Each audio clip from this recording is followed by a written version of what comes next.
Welcome back to the deep dive. Really glad you could join us. Yeah, welcome.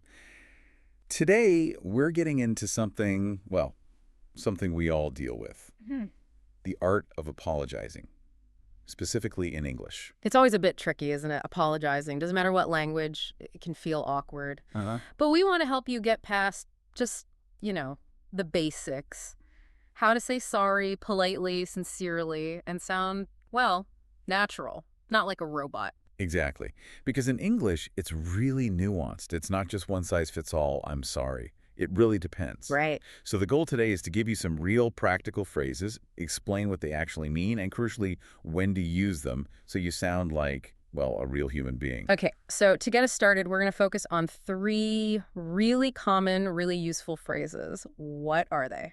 We're looking at, I'm so sorry about that, Okay. then my A bad. very different vibe there. Definitely. Yeah. And finally, I didn't mean to. Got it. I'm so sorry about that. My bad, and I didn't mean to. Let's unpack them one by one. Sounds good. Let's start with, I'm so sorry about that. This feels like the classic, right? The go-to. It really is. It's polite. It shows sincere regret for something specific that went wrong. Like, I'm so sorry about that meeting. I forgot. Or I'm so sorry about that delay. Exactly.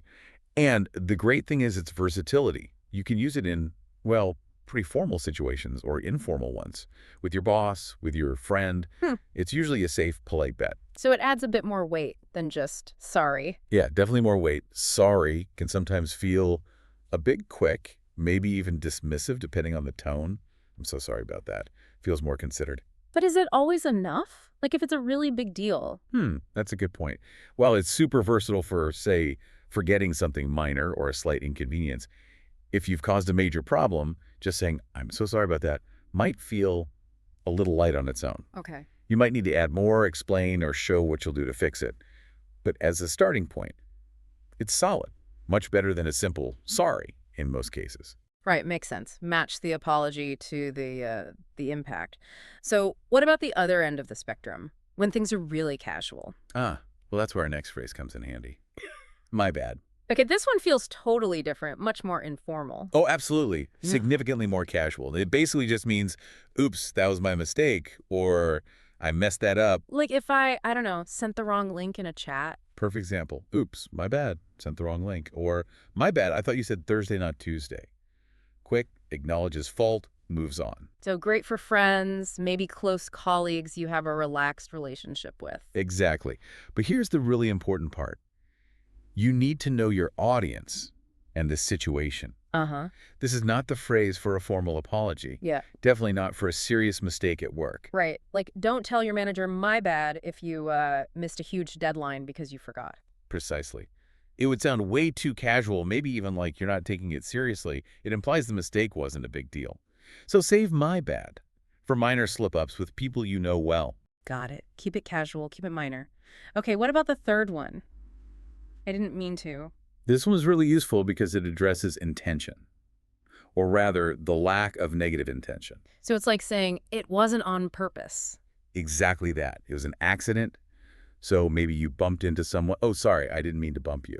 Or if you said something that upset someone without realizing. Huh, say, oh, I'm sorry, I didn't mean to upset you. Yes.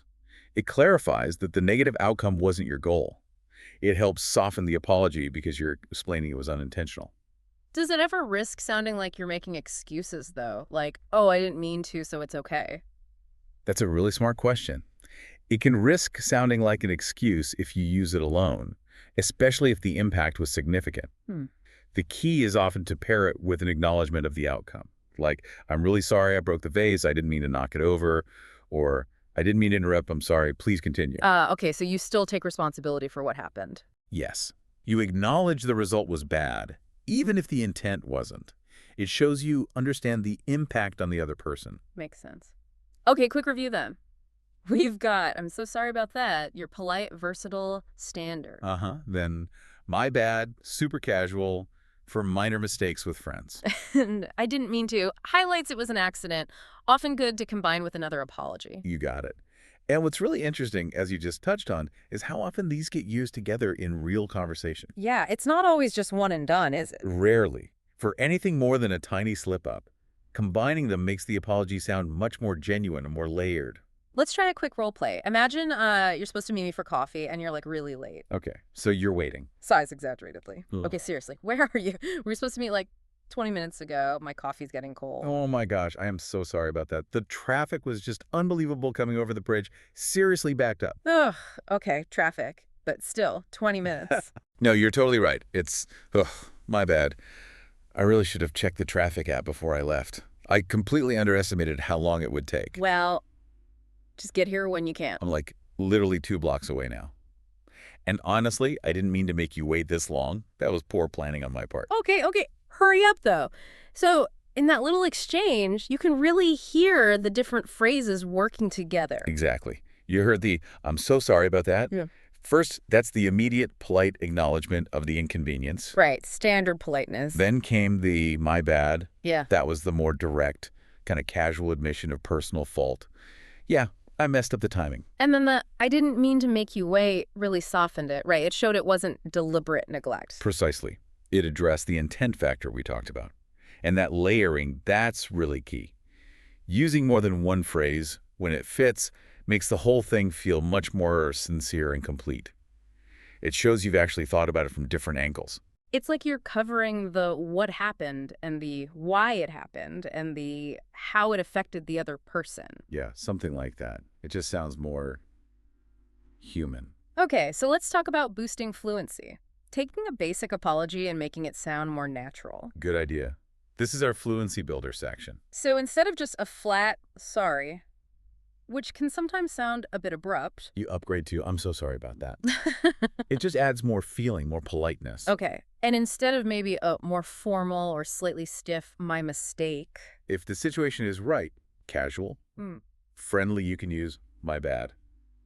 It sounds much more relaxed and conversational. And what about expressing accidents? Maybe instead of something like, I didn't want that to happen.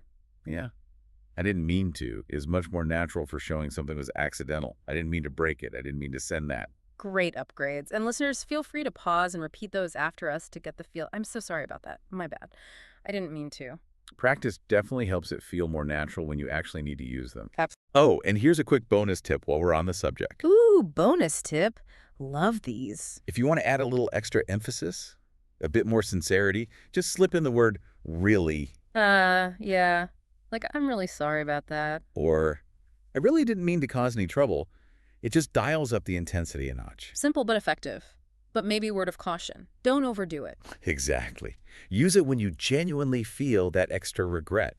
If you sprinkle really into every single apology, it starts to sound, well, maybe a bit less genuine, ironically. Right. Use it for impact, not just filler. Got it. Okay. Ready to try putting this into practice? Let's do it.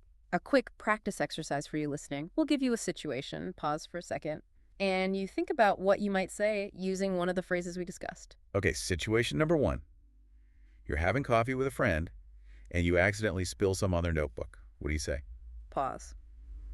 All right, I think a good one there would be, oh no, I'm so sorry about that. Maybe even, I'm really sorry about that. Yeah, perfect. Polite. Acknowledges the mess immediately. Okay, situation 2. You meant to email a file to one coworker, but you accidentally sent it to the whole team. Oops. What's a quick message you could send to your close colleague who points it out? Pause. For that one, especially if it's a colleague you're friendly with, a quick my bad works well. Casual acknowledges the slip up. Yep, sounds about right for a minor email blunder. Okay, last one. Situation 3. You're talking with someone and realize you accidentally said something that made them a bit upset or offended. What could you say? Pause. This feels like a good place for combination.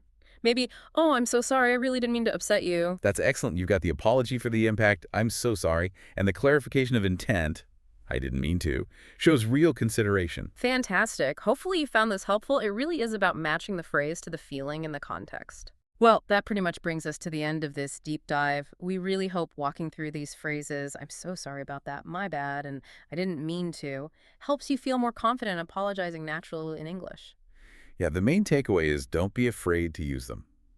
Making mistakes is, well, it's normal. Everyone does it. And offering a sincere apology, that's actually a really strong, positive thing to do. People value it. So true. It shows you care about the other person and the relationship. Definitely. And that leads to maybe a final thought to leave you with. Think about this. When you offer a genuine apology, what are you really communicating beyond just the words, I'm sorry? Hmm. What kind of connection can that simple act, acknowledging fault, showing a regret, clarifying intent, and actually build a repair, even in just small everyday moments? What does it say about you? That's a powerful thought to reflect on. Thanks for joining us on the deep dive. Yeah, thanks everyone. See you next time.